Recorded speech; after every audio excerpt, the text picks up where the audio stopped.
Hey guys, welcome back to You Can't Sit With Us.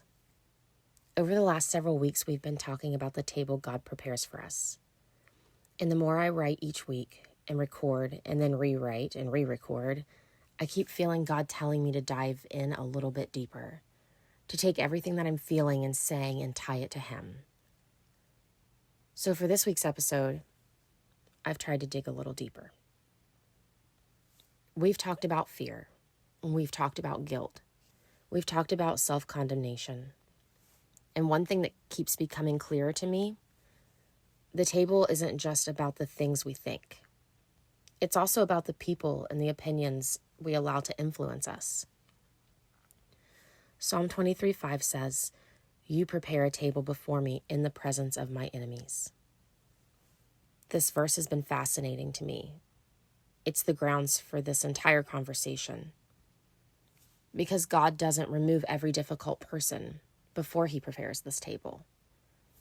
He doesn't promise that everyone around us will suddenly understand us. He doesn't promise that everyone will approve of us. He simply prepares the table. It reminds me of something that Jesus said in John 16:33. "In this world you will have trouble, but take heart. I have overcome the world." Jesus never promised us a trouble-free life. He promised His presence in the middle of it. And I wonder if sometimes we've spent so much energy trying to get everyone else to like the meal that we've forgotten who prepared it. I think a lot of us spend too much time trying to make room for every opinion, every expectation, every criticism, every person's disappointment. We pull up extra chairs because we don't want anyone to feel left out. We give everyone a voice, and before long, the table God prepared starts sounding more like a committee meeting than a place of peace. Galatians 1:10 has challenged me a lot lately. Am I now trying to win the approval of human beings or of God? If I were still trying to please people, I would not be a servant of Christ. This verse forces me to ask a hard question. Whose approval am I chasing? Maybe you've been there. You make one decision and immediately wonder what everyone else will think. You say no to something and you feel guilty before you've even finished the sentence. You make a parenting decision, a career decision, a family decision, and before you've prayed about it, you're imagining everyone's reaction. It's exhausting. And I don't think God ever intended His table to be that crowded. Here's something I've been learning. Not everyone who has access to your life needs access to your peace. Those are two different things. You can love someone without letting their opinion become your identity. You can respect someone without needing their approval to obey God. You can listen with humility without believing every criticism. That's not selfish. That's discernment. Proverbs 4:23 says, "Above all else, guard your heart, for everything you do flows from it." Guarding your heart doesn't mean building walls around it. It means being wise about what and who you allow to shape it. Because when everyone gets a seat, eventually the wrong voices start leading the conversation. And if you've listened to this podcast for any length of time, you know that's what this table is really about. It's asking who gets influence, who gets to speak, who gets to shape the atmosphere. Because somebody always will. Have you ever noticed how often Jesus stepped away from the noise? Mark 1:35 tells us, very early in the morning, while it was still dark, Jesus got up, left the house, and went off to a solitary place where He prayed. Even Jesus intentionally stepped away from the crowd before He stepped back into it. Jesus did this beautifully. He loved everyone. He served everyone.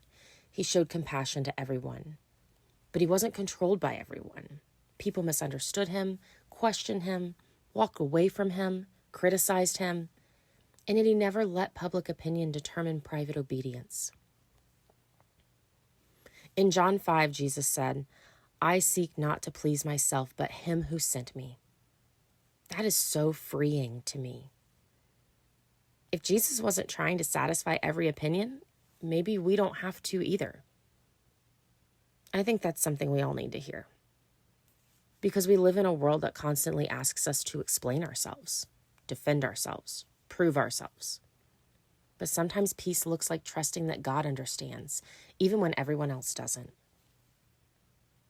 I wonder how much emotional energy we've spent trying to earn invitations to tables we were never meant to sit at, trying to convince people, trying to fix every misunderstanding, trying to manage everyone's emotions, trying to keep everyone happy.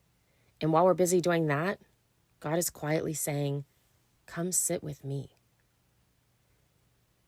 Jesus gives a wonderful invitation in Matthew 11.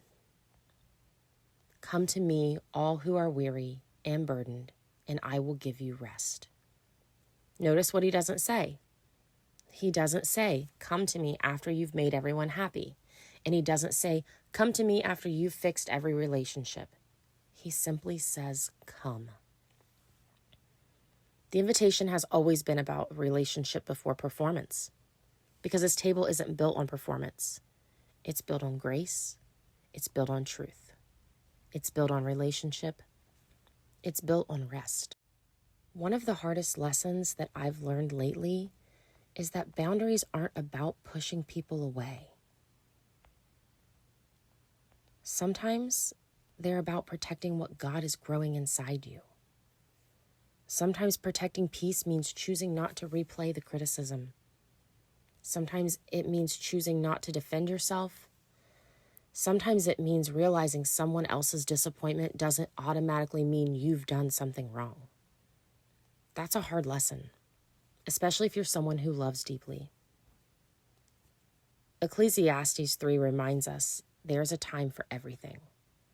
A time to speak, a time to be quiet, a time to hold on, and a time to let go. Wisdom is learning the difference. But here's the wonderful part. You don't have to remove everyone from your life. You just have to stop giving everyone a permanent seat at your table. Some people are meant to visit. Some seasons are meant to pass. Some opinions are meant to be heard and then gently left outside. Because not everyone gets reserved seating. Reserved seating belongs to truth, grace, wisdom, peace, the Holy Spirit. The people who point you back to Jesus. Those are the voices worth listening to. Isaiah 26:3 says, "You will keep in perfect peace those whose minds are steadfast because they trust in you." I love that verse because peace isn't found in everyone agreeing with us. Peace is found in fixing our minds on the one who prepared the table in the first place. So maybe this week, instead of asking, "Who approves of me?" ask, "Who is influencing me?" Because those are different questions. And if you've been carrying everyone else's expectations, everyone else's opinions, everyone else's disappointments, maybe it's time to set a few extra chairs back against the wall. Not because you don't love people, but because God already prepared the seating arrangement. And he never asked you to make room for every voice. The beautiful thing about God's table is that there's always enough room for grace. But there was never meant to be room for every opinion. So today, take a look around your table. Who's talking the most? Whose opinion has become louder than God's? Whose expectations have become heavier than his promises? Maybe it's time to lovingly say, "This seat isn't yours." Because around here, we're learning that not everyone deserves influence. Not everyone gets a vote, and not everyone gets a seat at the table. I'll see you guys next week.